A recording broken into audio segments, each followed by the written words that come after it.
ada juga ulama yang berkata yang penting itu memakai pakaian terhormat.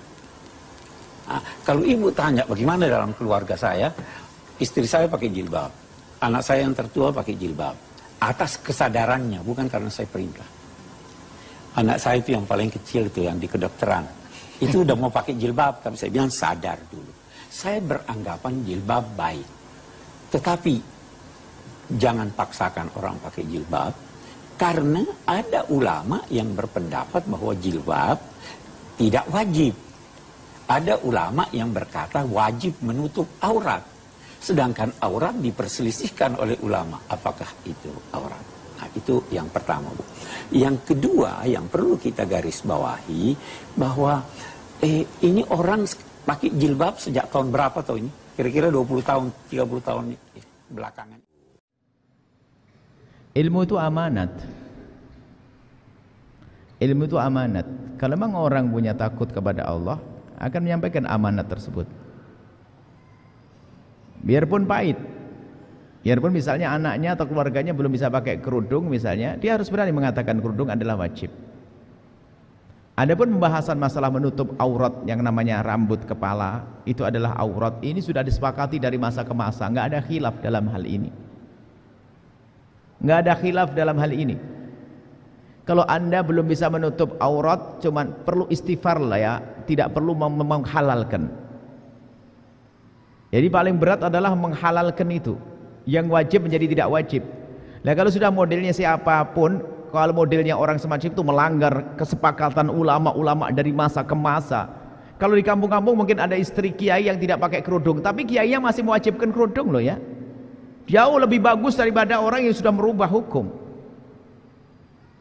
Adapun kebesaran nama, misalnya dia mungkin dia adalah seorang tokoh katanya, tokoh nggak begitu, ya nggak perlu diikuti wong anda punya bisa memilah. Makanya kita bisa sebenarnya mengikuti kiai kampung lebih baik daripada anda harus mengikuti ustadz yang ada di televisi tapi melanggar syariat, atau masyhur, atau tokoh kepala suku yang kepala organisasi kayak atau suku tapi melanggar syariat, nggak ada perlunya. Yang repot kadang fanatik dia, kalau sudah mentang-mentang ahli, nggak ahli lagi, ahli fikih ngaco, nggak ahli lagi, ahli tafsir ngaco, nggak ahli lagi. Ahli kok, ahli ya jangan kepleset begitu dong. Sudah kesepakatan ulama dari masa ke masa, nggak ada khilaf dalam hal ini. Harus nggak ada khilaf, nggak ada satu khilaf pun. Khilafnya indah ahli siapa? Menurut orang seperti itu. Dan khilafnya dia tidak dianggap kalau dijajar dengan para ahli ulama-ulama yang lainnya. Cuman kalau mereka ada istri yang tidak pakai kerudung, saya tidak mengatakan ustadz itu salah.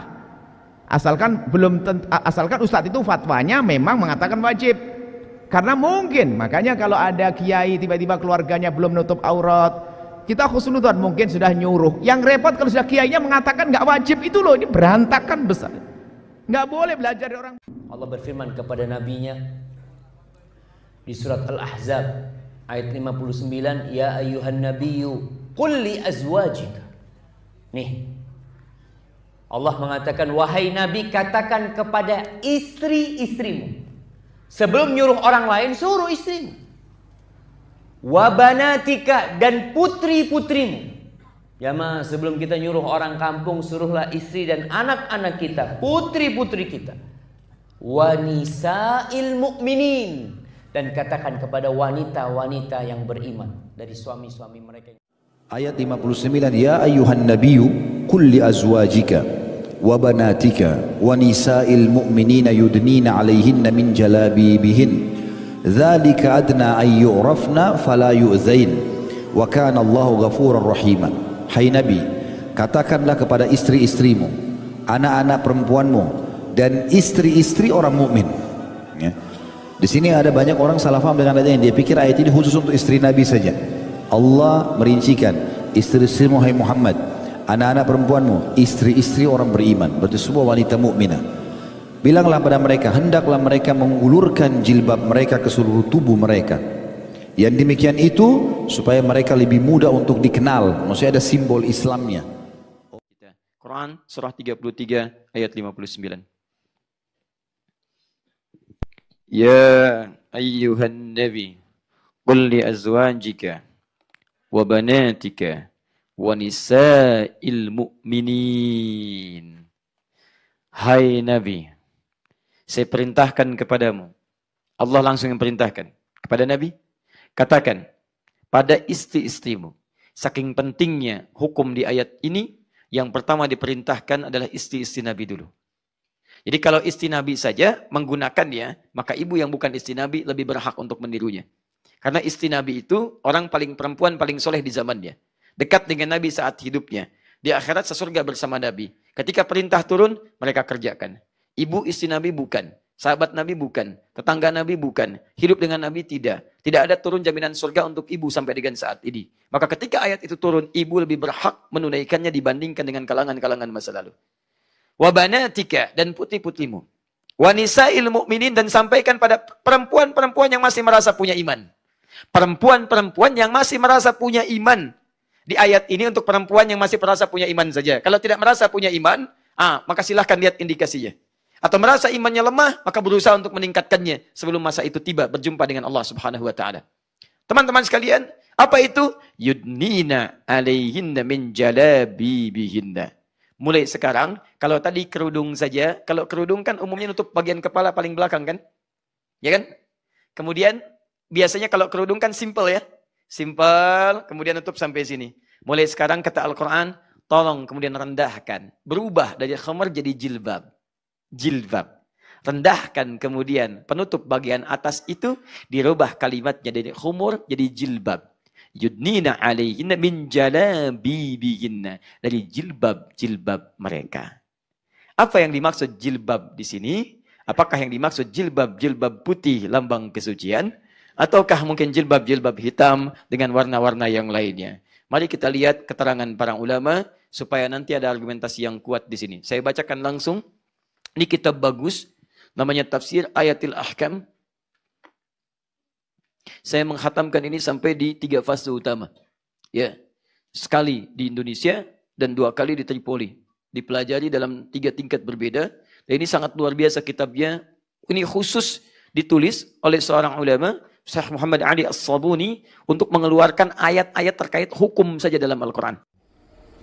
Kalau bicara kenapa muslimah harus pakai jilbab, karena Allah sayang sama dia.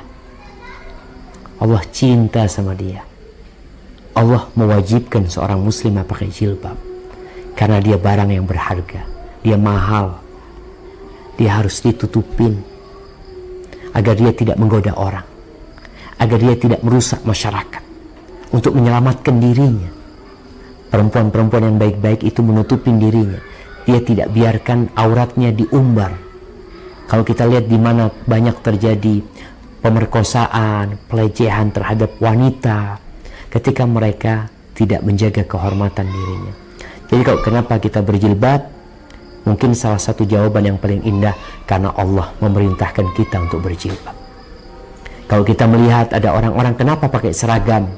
Ada orang kerja di rumah sakit, kenapa sih pakaiannya dokter kok putih? Kenapa kok pakaiannya kantor warnanya kuning, yang ini warnanya biru? Ya karena aturan perusahaan seperti itu. Aku nggak suka warna biru, aku suka warna hijau. Aku kepingin pakai warna hijau, nggak boleh. Kenapa nggak boleh sih? Karena ini aturan. Kita nih manusia ciptaan Allah. Allah yang kasih mata sama kita. Allah yang kasih tangan sama kita. Allah yang kasih rambut yang indah buat perempuan. Allah yang kasih tubuh yang indah buat wanita. Lalu Allah yang menyuruh dia, tutupin auratmu. Kecuali buat orang-orang yang Allah perbolehkan. Sehingga kita ikut aturan Allah SWT. Jadi kalau ada orang kok mengekang, itu aturan-aturan di perusahaan mengekang juga. Ketika harus pakai baju warna biru. Sekarang nih COVID-19. Kenapa harus pakai APD? Harus pakai masker, harus pakai ya alat pelindung diri, ini macam-macam. Semua tujuannya untuk melindungi diri kita. Dan seorang wanita ketika memakai jilbab untuk melindungi tubuhnya di dunia dari menggoda orang. Dan digoda orang, dan di akhirat melindungi tubuhnya dari api neraka, bukan dari COVID-19 tapi dari api neraka. Barakallahu fiik.